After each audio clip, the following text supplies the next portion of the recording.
David Dobrik is once again under fire, with accusations surfacing about him being a terrible friend. Meanwhile, Cody is making a comeback on his reaction-based YouTube channel. And Matt James has reappeared on social media, stirring up curiosity among his fans. But that's not all. Hollywood is buzzing with scandal. The Oscars are embroiled in fresh controversy, and Chappell Roan is caught up in drama. This week's headlines are filled with tension, speculation, and major shake-ups. Welcome back to another edition of the weekly teacap. I hope you're enjoying this series as much as I am, because we have a lot to dive into today. And what better way to kick things off than by talking about one of the biggest events in American sports, the Super Bowl. Yes, today is the day, and while everyone is hyped for the game and the highly anticipated halftime show, there's another burning question that has the internet in a frenzy. Will Blake Lively be attending the game with Taylor Swift? At this very moment, we're just hours away from knowing the truth, but speculation has been running wild. The media is obsessed with whether Blake and Taylor's friendship is still intact. Are they still as close as they once were? Or is there tension brewing between them? The rumors started when private text messages between Blake Lively and Justin Bond were leaked. These messages hinted at an encounter where Taylor Swift had briefly stopped by Blake and Ryan Reynolds' penthouse while Justin was there. During that visit, Taylor reportedly offered her thoughts on a script that Blake had written. Justin, in his complaint, suggested that Taylor and Ryan's comments were subtly pressuring him into endorsing Blake's version of the script. Because Taylor's name was dragged into this entire ordeal, speculation has run rampant. Some claim she is deeply upset with Blake, leading to a rift in their friendship. Certain outlets report that the two haven't spoken in a while and that Blake won't be sitting alongside Taylor at the Super Bowl. Unlike last year, however, other sources argue that everything is perfectly fine between them and that this minor controversy won't shake their bond. At this point, all we can do is wait and see. If Blake shows up with Taylor and her circle of friends, it will silence the rumors, but if she doesn't, the speculation will only intensify. Last year, Taylor made headlines when she attended the Super Bowl with Blake Lively and Ice Spice, making a grand entrance that had everyone talking. Naturally, people are now eager to see who will be accompanying her this time. But if we go by the latest reports from TMZ, the answer seems clear. Sources with direct knowledge claim that Blake is not on Taylor's list of invited guests for this year's game, where Taylor's boyfriend, Travis Kelce, is chasing a historic third Super Bowl ring. This contradicts previous reports that suggested Blake would be there. So honestly, it's hard to know which version of the story to believe. All we can do now is tune in and see how things unfold. Now, shifting gears from celebrity friendships to high-stakes Hollywood drama, we have to talk about the Oscars scandal that has been escalating over the past week. If you thought the controversy surrounding the Academy Awards was over, think again. Things have taken an even more dramatic turn, and the fallout is getting worse by the day. At the center of it all is Carla Gaskin, who was nominated for Best Actress for her performance in Emilia Perez. But rather than celebrating a historic moment in her career, she now finds herself at the center of a heated controversy. Old tweets of hers have resurfaced, and the backlash has been swift and unforgiving. Many people are outraged and demanding that the Academy revoke her nomination entirely. Some are even saying that her involvement has jeopardized the film's chances of winning any awards. While the extent of the damage remains unclear, one thing is certain: this situation has cast a dark shadow over what was once considered a frontrunner in this year's Oscars race. So, what exactly was in these tweets that caused such an uproar? Well, the resurfaced posts contained comments on sensitive topics, including Muslims, George Floyd, and diversity at the Academy Awards. The backlash was immediate, forcing Carla to issue an apology before deactivating her Twitter account altogether. In a statement released through Netflix, she acknowledged the hurt her past posts had caused.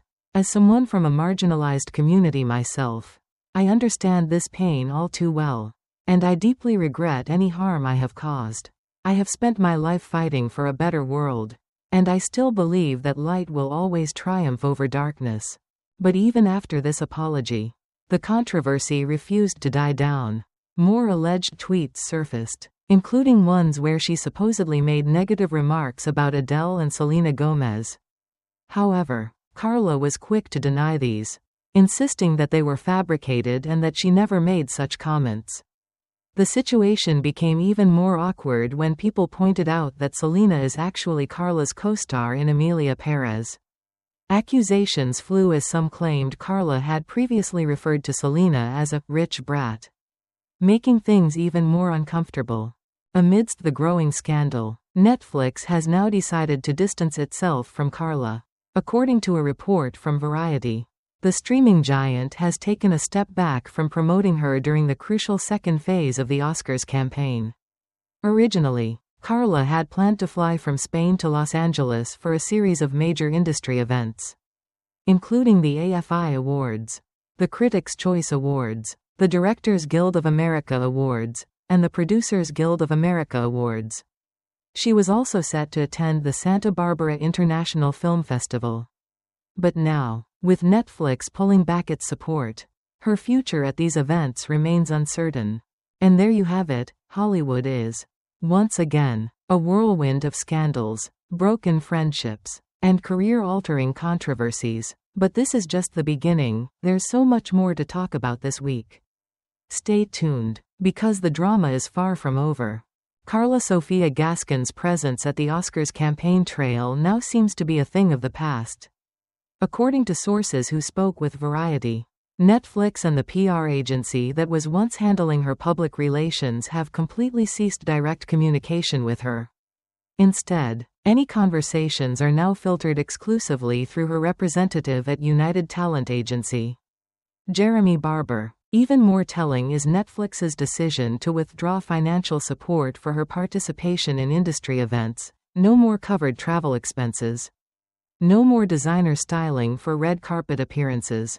It's a stark and sudden shift, signaling that the streaming giant wants to put some distance between itself and the growing controversy surrounding Gaskin. Sensing the gravity of the situation, Carla has taken to Instagram to issue yet another public apology. This latest statement came on the heels of an interview with Emilia Perez director Jacques Audiard, who openly addressed the swirling controversy around both the film and Carla's involvement. Following his remarks, Carla explained her decision to retreat from the public eye, stating that she wanted to let the film speak for itself rather than let the noise of the scandal drown out its artistic merit. I chose silence for the sake of the film, for Jacques, for the cast, and for the incredible crew who poured their hearts into this project. This journey was a beautiful adventure, and I don't want my past mistakes to overshadow it. I sincerely apologize to anyone I have hurt along the way. With the Oscars approaching, all eyes are now on Emilia Perez and whether the ongoing controversy will impact its chances of winning. At one point, industry insiders were convinced that the film would sweep the awards. But with public sentiment turning against Carla, uncertainty looms over the film's fate. Now, shifting gears from Hollywood turmoil to another dramatic twist in the world of social media. Let's talk about Matt James. This week, he reappeared on Instagram for the first time since his very public breakup with Rachel Kirkconnell. And for those of you who might not recall, Matt James wasn't just any bachelor, he was the lead in one of the franchise's most controversial seasons. A season that also happened to be the last one hosted by Chris Harrison before he stepped down. Matt and Rachel's relationship had been a roller coaster from the start. They met on The Bachelor, broke up, reconciled, and over the years, built a following that adored them as a couple.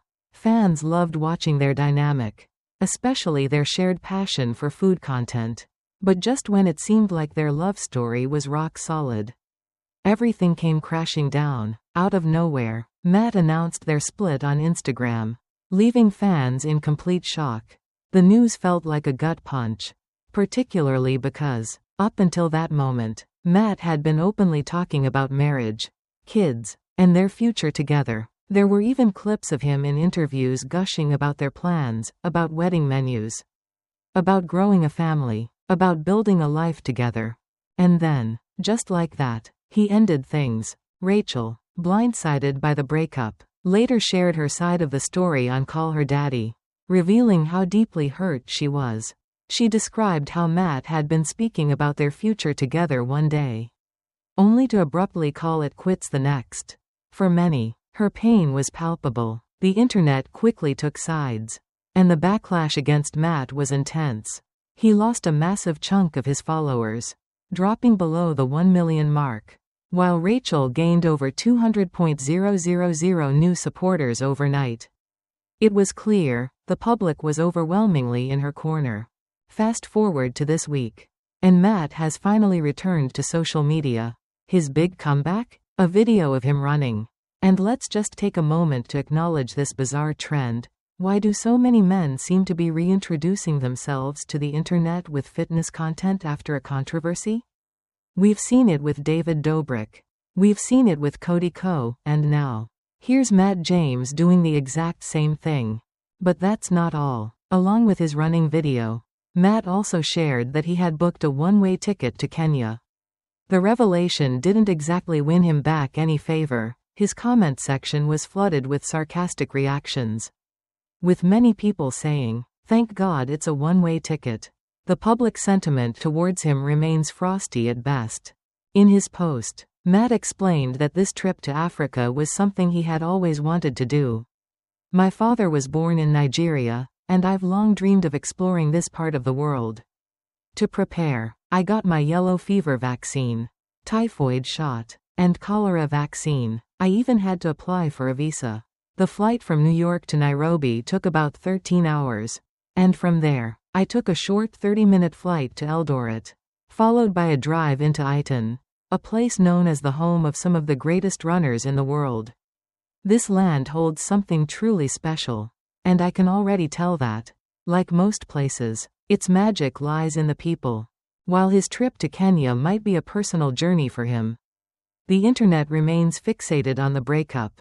In a move that many found telling, Matt has since deleted the original Instagram post where he announced his split from Rachel. This small but significant action reignited discussions about how poorly he handled the breakup. If you recall, he had posted about the split just hours after it happened, leaving Rachel blindsided and making an already painful situation even worse. But that's the thing about social media, the internet never forgets. Whether Matt's return to Instagram will eventually shift public perception remains to be seen. But for now, the comments remain relentless. And speaking of fitness videos as a comeback strategy, let's take a look at the larger trend of public figures using exercise content as a way to quietly ease back into the spotlight after controversy. Cody is slowly but surely making his way back onto YouTube, gradually reintroducing himself to his audience. He has recently resumed posting on his Cody & Co channel, his dedicated reaction channel, after initially dipping his toes back into the platform through Cody Trains, his fitness-focused third channel. This calculated return feels like a strategic move, as if he's testing the waters before eventually dropping a long-awaited video on his main channel. And honestly, at this pace, it wouldn't be surprising if a big comeback video was just around the corner. The videos he's uploaded so far include MrBeast's torture games and checking in on the button, both of which were met with mostly positive feedback.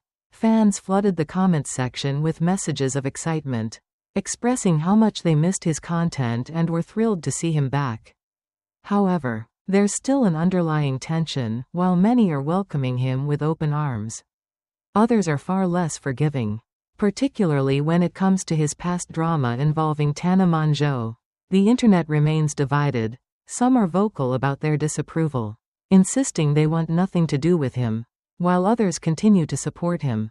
Whether Cody is carefully curating his comment section or genuinely winning people over remains a mystery. But one thing is clear, his re-emergence is making waves. But speaking of making waves, let's talk about Chappell Roan and her powerful moment at the Grammys. This year, she took home the award for Best New Artist and used her acceptance speech to make a bold statement: one that resonated deeply with artists and industry professionals alike. Standing before a crowd of fellow musicians and executives, she passionately called out record labels, demanding they provide artists with livable wages and health care. She shared her own painful experience of being dropped by a label during the pandemic. Left without a job, without financial security, and without health insurance. The raw honesty of her speech struck a chord, earning her a standing ovation from the audience. But, as expected, not everyone was on board with her message. The Hollywood Reporter published a guest column titled Chappell Roan, The Misguided Rhetoric of an Instant Industry Insider, written by music executive Jeff Rabhan. In the piece, Rabhan dismissed Chappell's speech as cliché and misinformed, suggesting that she was too inexperienced to be speaking on issues like financial stability for artists. He argued that musicians should take personal responsibility for their careers rather than expecting labels to provide them with a safety net. His criticism didn't stop there, he even went as far as challenging her to back up her words with action, essentially daring her to put her money where her mouth is. And Chappell? She wasted zero time clapping back. Taking to her Instagram story, she posted a screenshot of the article and directly addressed Rabhan. Jeff Rabhan, want to match $25,000 to donate to struggling artists who've been dropped. My publicist is at Biz3 Publicity. Let's talk. She wasn't done yet, she doubled down, posting, "We'll keep everyone updated on the much anticipated Jeff Rabhan response. I'll be showing receipts of the donation. Mr. Rabhan, I love how you said, put your money where your mouth is in your article. Genius. Let's link up and see if you can do the same." Backing her up, fellow artist Halsey also voiced her support, calling out the Hollywood Reporter article and standing firmly behind Chappell's message. The drama surrounding Chappell's Grammy speech has now evolved into a full-fledged industry debate. One that has everyone watching to see if Rabhan will take her up on the challenge, or if he'll stay silent. Now, while we're on the subject of controversy, let's talk about Brooke Schofield. Lately, she's been under fire for seemingly extending a bit of grace to none other than David Dobrik, something many people feel he doesn't deserve. Especially coming from her. Brooke, who has been vocal in her support for Jeff Wittek, is now being questioned about how she can simultaneously acknowledge Jeff's pain while also suggesting that maybe, just maybe, David didn't get off completely scot-free. The debate started when Brooke made comments that some interpreted as giving David the benefit of the doubt. She questioned whether it was fair to say that he faced no consequences at all, pointing out that, despite everything, he did take a hit. But the response to her remarks was swift and unforgiving. Many people weren't having it. They argued that David never truly took accountability, that he never properly compensated Jeff for the irreversible damage he caused, and that he never fully validated Jeff's pain. Brooke tried to clarify her stance, emphasizing that she wasn't excusing David's actions. "I'm not saying he didn't deserve the backlash. I just meant, it's not like nothing happened to him." But Tana Mongeau, who was also part of the discussion, didn't hesitate to push back. "Imagine I took your eye out, and then never gave you a dime, never truly apologized, never acknowledged your pain publicly. And then imagine all our mutual friends just acted like it never happened. How would that feel?" Brooke listened, nodding, acknowledging that the situation was deeply upsetting. But she also admitted that, in some ways, she felt her own cancellation was still too fresh for her to come after someone else's downfall. "I don't know, maybe I'm wrong for thinking this way. But if I expect people to give me grace, how can I not extend grace to anyone else?" Tana wasn't convinced. "Yeah, but this isn't some petty drama. This isn't just a mistake. This is something huge. And the fact that David is still out here buying people cars, going on luxury vacations, dropping money left and right, but he won't do right by Jeff? That's what's disgusting." At the end of the day, Brooke did acknowledge how difficult it must be for Jeff to watch David continue living so lavishly, seemingly unaffected by everything that happened. "It just makes me sad," she admitted. But for many, her words weren't enough to undo the damage. The internet, as it always does, had already formed its opinion. And for now, Brooke Schofield remains under scrutiny. The conversation surrounding David Dobrik, accountability, and who truly deserves redemption isn't over. If anything, it's only getting more heated. Jeff Wittek didn't hold back when he addressed the ongoing situation on his podcast with Tana Mongeau this week. He directly called out Brooke Schofield for what he perceived as her siding with the wrong person, David Dobrik. "You stood by me, Tana. You had my back. But Brooke? She's out here choosing the devil over there." Tana, caught in the middle, tried to navigate the conversation carefully. "Wait, say that again? You cut out. And I want to make sure I respond the right way." Jeff reiterated his disappointment. "I thought she was my friend too. But suddenly, she's giving David grace like nothing ever happened." Tana speculated that Brooke might just be trying to avoid conflict. "I think she's scared of controversy. You know? Maybe she just doesn't want to deal with the backlash." Jeff wasn't having it. "Well, then this industry ain't for her. If you can't handle the heat, you're not going to last in this game." Tana, being Tana, shrugged it off. But the sentiment wasn't lost on listeners. The internet wasn't thrilled with Brooke's stance, especially considering how close she's gotten to Jeff and how much she's witnessed of his struggles that, in many people's eyes, David has never truly taken responsibility for. With Tana and even Trisha Paytas standing firmly behind Jeff, Brooke's hesitancy to fully condemn David left a sour taste in many fans' mouths. Meanwhile, speaking of David Dobrik, he has once again stirred controversy, this time with his latest YouTube upload. He recently posted a blooper reel on his second channel, a compilation of outtakes from his big comeback video. But what was supposed to be lighthearted extra content quickly became another source of backlash. One clip, in particular, caught people's attention. In the video, David makes a joke at Jason Nash's expense, quipping that they had to wait for Jason to hit rock bottom before they could start vlogging again. "We're going to vlog again," David announces. Jason, confused, "Are you serious?" David, smirking, "Well, we were just waiting for Jason to hit rock bottom again." Jason, playing along but visibly uncomfortable, "Of course I'm free." "Yes, I'm free. Guess what? That was free too. No more TikTok live." The reaction from fans wasn't exactly laughter. Many found it distasteful, feeling that David's awareness, or lack thereof, of his friend's struggles while he enjoyed a self-imposed retirement from the internet was glaringly out of touch. The conversation became even more uncomfortable when David later asked Jason if he'd give up TikTok live if they restarted their podcast. Jason admitted that he wasn't exactly thrilled about having to rely on TikTok for income. "I don't even want to do TikTok live anymore." David, ignoring Jason's discomfort, laughed and kept the clip in the video, even though Jason had specifically asked him not to. What made things even more suspicious?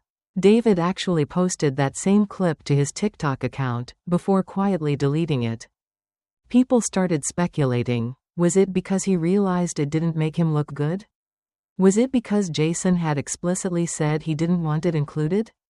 Or was it the flood of comments calling David out for making fun of how Jason has had to make ends meet? Some even took aim at Jason himself, with people saying, "Why are you complaining about TikTok Live? If you don't like it, get a regular job." This isn't the first time David's attitude towards money, and his friends' financial struggles, has been scrutinized. Ever since David stepped away from social media, there have been whispers that he's lost touch with the reality of his former Vlog Squad members. Many of them have had to find new ways to earn a living. While David, comfortably retired, continues to live lavishly. A particularly infamous story resurfaced. Allegedly, David once turned down a life-changing financial opportunity that would have helped Jason, simply because he didn't feel like doing their podcast anymore. Meanwhile, Jason was scrambling to keep his life together, openly admitting on his own podcast that he had been struggling financially without the stability of their past collaborations. Fans were left with a bitter taste in their mouths. feeling like David had once again brushed off his friend's hardships while enjoying a carefree lifestyle. David's at a point where he can do anything, and what he chooses to do is party. One person on Jason's podcast pointed out, if there's a party, he's there, every single night, drinking, having the time of his life. Jason, resigned, agreed, yeah, that's just not my life anymore. I can't do that. Another person chimed in, yeah, same, I just can't. I mean, I get it, he's made it. He has something to celebrate. But it's just not the same anymore. Jason then recalled a moment that particularly stung. David calls me up to play pool. And I'm like, dude, I have to go live on TikTok to make money. And I don't think he gets it. I've even told him, flat out, I'm losing my house. And his response? Oh, come on, just come play pool. That, right there, was what frustrated people the most. The idea that Jason was openly telling David he was losing his home while David was breezing through life. Inviting him out for casual games of pool left a bad taste in people's mouths. And now, with his latest video seemingly mocking Jason's financial struggles, many felt like it only confirmed what they had suspected all along: David simply doesn't care. Despite all of this, Jason has found some relief in recent months. Whether that's due to new business ventures, personal growth, or finally coming to terms with how things have changed, at least he doesn't seem quite as desperate as before. But the same can't be said for David, whose attempts at easing back into YouTube have been anything but smooth. Now that David Dobrik and Jason Nash are back to recording their podcast, at least for the time being, it remains to be seen how long this revival will last. But beyond the podcast, David's latest vlog has sparked a fresh wave of conversation, and not necessarily for the right reasons. For those hoping to see a new and improved version of David's content, this latest upload may have been a disappointment. It was, in many ways, a return to his old formula, the same brand of humor, the same provocative jokes, and, yes, the same kind of over-the-top stunts that once made his vlogs wildly popular but also played a role in his downfall. The video featured fat jokes, borderline offensive humor, and even a car giveaway. A signature move that used to endear him to fans but now feels like an attempt to recreate past glory. One particular clip raised eyebrows when David, jokingly recruiting someone into a fictional gang, asked a woman to spin around for the camera, commenting on her weight in a crude and unnecessary way. "God damn, you're fat as __," he laughed, as if the joke was harmless. Another moment in the vlog featured an exchange where someone wanted a Mercedes, prompting a sarcastic response about how they had never actually said that in 3 years. The humor felt stuck in time, as if David was simply hitting rewind instead of evolving. For many, it was a glaring reminder of why his content initially came under fire. The problematic jokes, the casual insensitivity, it all seemed to reinforce the idea that he hadn't really learned from his past missteps. But perhaps, he isn't even trying to prove that he's grown. Maybe, instead of reinventing himself, he's leaning into the very formula that made him successful in the first place. It's almost as if he believes that because these types of videos worked before, they'll work again, conveniently ignoring the fact that this exact brand of humor was what landed him in controversy in the first place. Who knows? Maybe it's strategic, maybe it's simply muscle memory, or maybe David is just banking on the idea that enough time has passed, and people will move on. Regardless of his intentions, this vlog has once again put him under scrutiny, sparking conversations about accountability, growth, and whether certain creators ever truly change. But with all the chaos happening in the entertainment world this week, David isn't the only one making waves. From Cody carefully tiptoeing back into the YouTube scene, to the Oscars drama that refuses to die down, to Chappell Roan boldly standing up to The Hollywood Reporter. It's been a whirlwind of a week. And now, I want to hear from you. What are your thoughts on all of this? Do you think David's return is a step in the wrong direction? Or do you think he deserves a second, or third, or fourth chance? Are you excited to see Cody making content again? And what's your take on the ongoing drama surrounding the Oscars and the music industry? Let me know what you think. I love reading your thoughts. And as always, I appreciate you being here. Until next time, take care, and I'll see you in the next video. Bye, guys.